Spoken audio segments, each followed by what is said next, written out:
Spanda Karika, verse 21. Abide in Spanda, awaken to your true nature.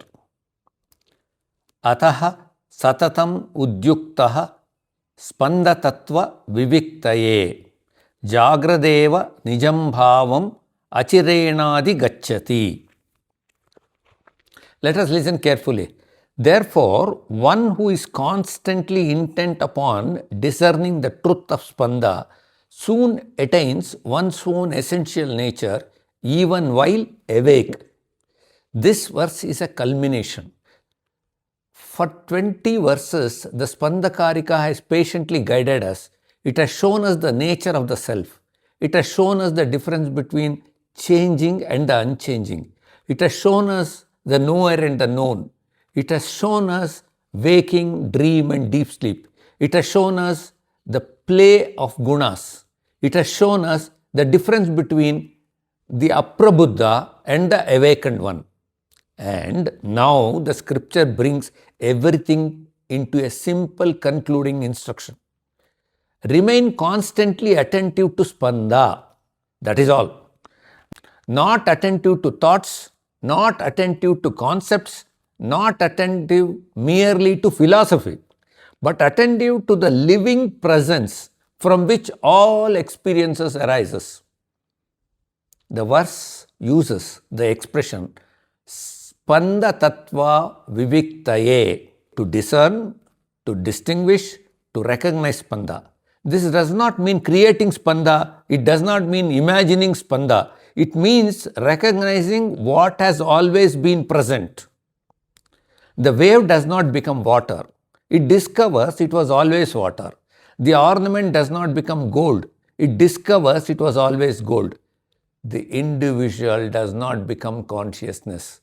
He discovers that consciousness was his true nature all along. This recognition requires constancy.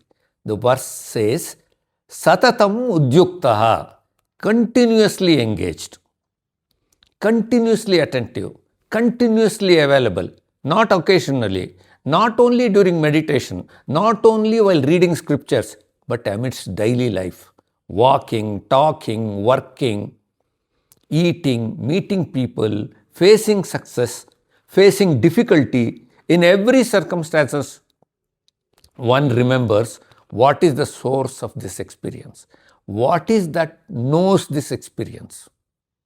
Slowly, attention begins to shift. Earlier, it moved only towards object. Now, it begins to return to the subject. Earlier, it ran towards the waves. Now, it discovers the ocean. Earlier, it was fascinated by the pictures. Now, it recognizes the screen. This is why the verse says, Jagradeva, even while awake, not after death, not in some heavenly world, not in distant future, but here and now in this very waking state. This is one of the unique beauties of Kashmir Shaivism. The world is not rejected, life need not be abandoned, experiences need not disappear. The recognition happens in the midst of life itself. The marketplace remains, the family remains, the work remains, the responsibilities remain, but the center of identity shifts. One is no longer merely the limited individual. One begins to abide in the deeper reality. And then something remarkable happens.